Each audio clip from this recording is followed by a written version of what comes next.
Greetings, this is Arezki Daoud, and today is the 18th of April 2023. Now, earlier this month, I spent 10 days in South Africa after I made a presentation on the instability in the Sahel to an audience in Johannesburg and another one in Pretoria. So I took the opportunity to explore parts of South Africa and share some of my opinion on that country. Now, having visited South Africa some 15 times in the past, I'm glad to see, in my opinion, that there has been some continuity in efforts to integrate the various communities and create a socio-political system that brings former foes together as a common single nation.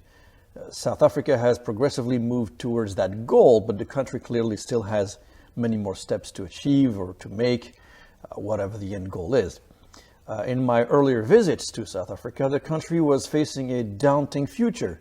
The white business elite in particular saw troubles ahead, and people began to leave in droves and obtain second citizenships from Australia to New Zealand, from Britain to the United States.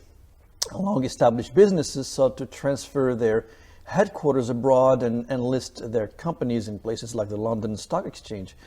But the South Africans were blessed and lucky to have giant minds as Nelson Mandela, Desmond Tutu, and F.W. Clark. These men and women not only understood what would have happened to their country should they select the path of violence, retribution, and vengeance, but they also managed to convince the majority of South Africans, black and white, to seek the path of reconciliation instead for the good of the South African people. Mandela and his political allies looked at how disastrous neighboring Zimbabwe turned out to be after strongman Robert Mugabe went after the white population there. Mugabe essentially enacted laws that punished all white people, in particular by confiscating farms and productive land and transferring them to people who had little to no skills to manage those properties. Mandela and the political elite of that time had the foresight to look at peaceful settlement of this multifaceted crisis that the country was facing by avoiding emotional decisions as Mugabe did. The path was not easy, as the relationship between the various players, particularly F.W. Clark and Mandela, was fraught with mistrust and tension. But both men saw beyond their personal interactions and their personal interests. They managed to get the white business leaders to endorse their roadmap and set out to continue on building South Africa by progressively uplifting a section of the black population. At some point, many in the political and business elites told me that their goal was essentially to create a class of black Africans who would be able to run an economy and create along the way a sustainable middle class. Today, visiting Johannesburg, and it's evident that there has been a substantial uptick in black middle and upper classes. Black South Africans are increasingly in charge of financial institutions, they're on media outlets, and are in academia, arts, local governments, etc. Still, one cannot ignore that a lot more needs to be done to help uplift the rest of society. The township of Soweto, for example, may be an exotic place for tourists to visit, but it's still home to hundreds of thousands of people that are very impoverished and in pretty bad shape. The disappearance of the apartheid system and the rise of a black middle and upper classes up to this point did not really solve all of South Africa's ills, and economic opportunity and social upward mobility for all must be in the minds of policymakers and the real decision makers in South Africa. Why? Well, that's because South Africa's southernmost country can be and should be a major driving force in the continent's economy, and it is. Today, and although its economy is expected to grow only half a point this year, very sluggish growth, undoubtedly South Africa is an economic powerhouse in the continent. Though Angola and Nigeria can claim being Africa's biggest economies, they are so because of their reliance on oil and gas. And this year we know gas in particular is a huge demand. South Africa has an incredibly diversified economy. Visiting the rolling hills of Stellenbosch or driving along the vast sugarcane and banana plantations in Mpumalanga And one cannot ignore the prowess of South Africa's agriculture, for instance. Its highways are some of the best in the world. Its transportation system is efficient and clean. Its telecommunication services are world-class and efficient. All in all, South Africa impressed me. But of course, the country has been facing headwinds like all countries in the world, specifically, or in particular this year. The country's most visible problems these days are the power cuts and outages that are angering South Africans of all classes. Here they use the term of load shedding to refer to power outages. I guess this is a less scary term, more technical term, and may appear to bring less liability to the politicians who are in charge of that sector. At least that's what the ruling ANC party and President Cyril Ramaphosa are hoping as they are getting closer to the 2024 general elections. They have just about 1 year to fix the problem of load shedding or face angry voters. By the way, there were more than 200 days of load shedding last year, and this year the problem still continues. The power cuts are the results of various factors, starting with sabotage, with vandalism plaguing the country's coal-fired power plants. The state-run power company Eskom has been poorly managed due to the excesses of monopoly, lack of competition, as the long-planned initiative to break up the company into 3 entities to handle generation, transmission, and distribution separately has been very slow to materialize.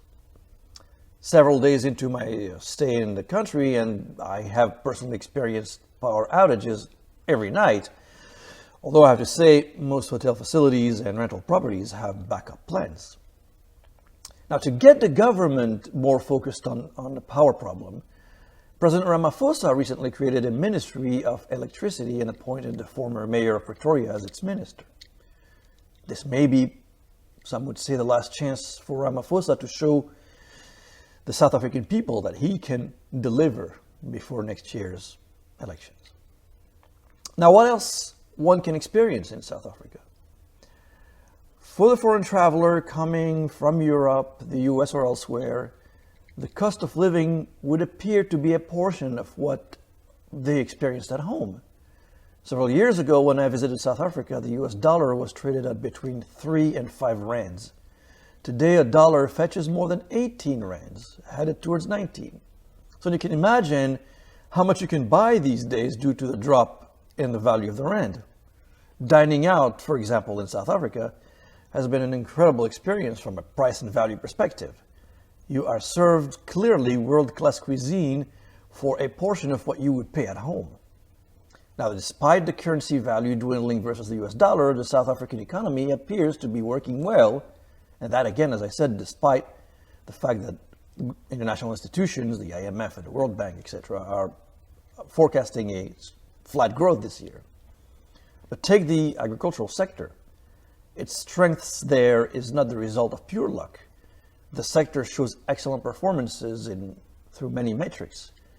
Driving, as I said, along Mpumalanga's roads and highways, you could see those massive sugarcane plantations, vast banana fields. In Stellenbosch, you see massive vineyards feeding the lucrative wine industry. South Africa, to me, is a real African agricultural powerhouse, employing almost 900,000 people.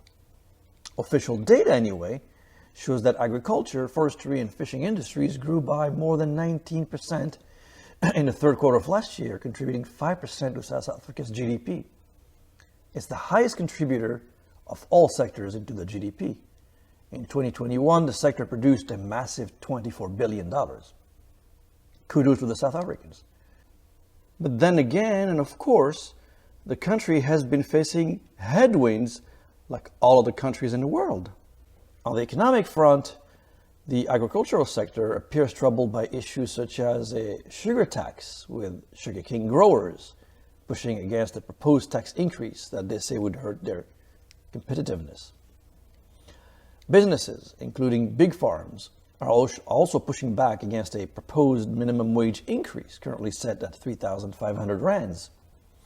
The government there has been pushing for a proposed inflation-linked upward adjustment to the minimum wage, a proposition also seen as a killer of competitiveness.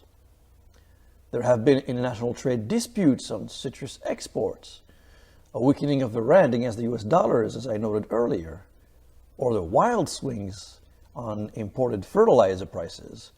Well, let's say the sort of issues farmers around the world are grappling with as Russia continues to wage its war in Ukraine.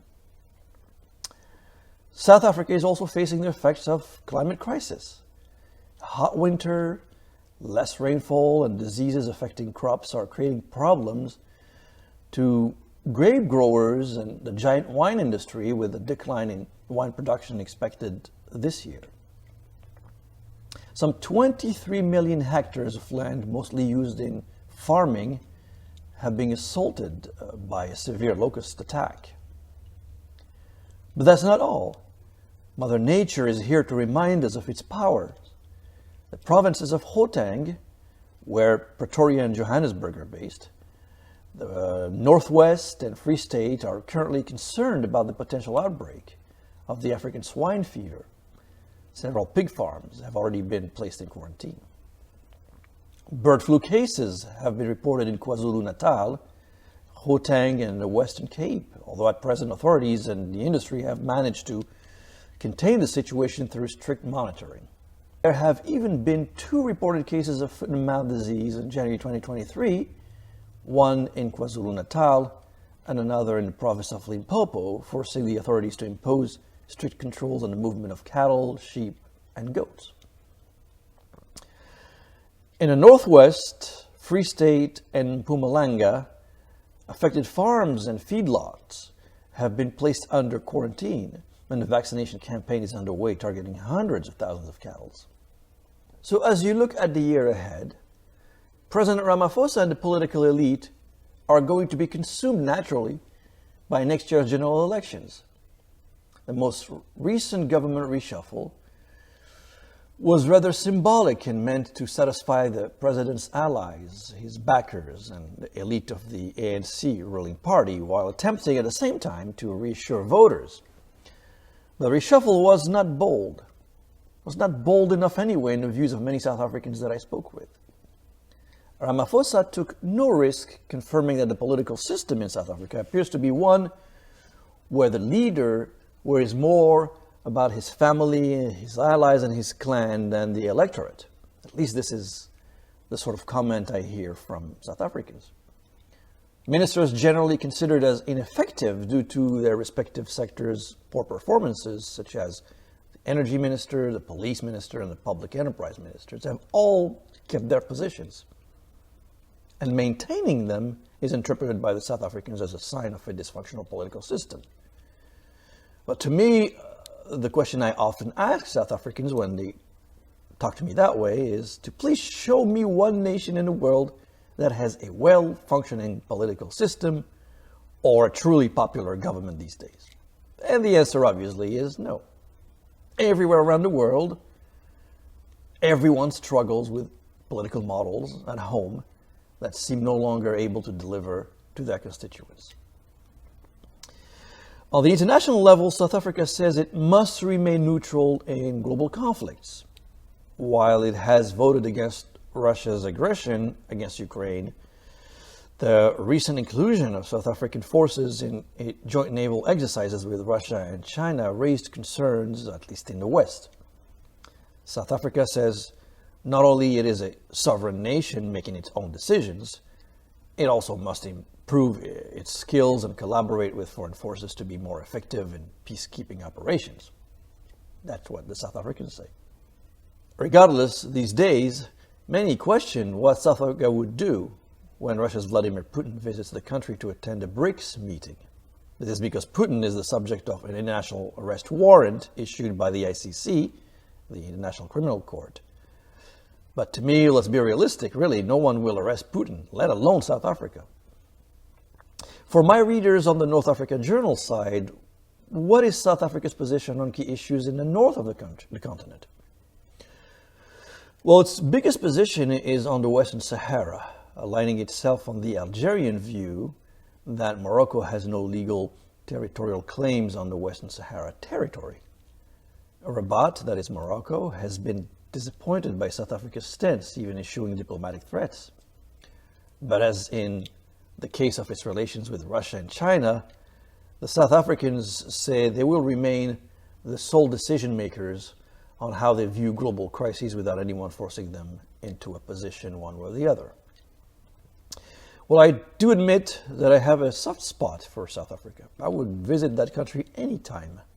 Wonderful people, great nation, beautiful nature, and I'm convinced a great future as a leader of Africa. Until my next talk, thank you for listening and goodbye.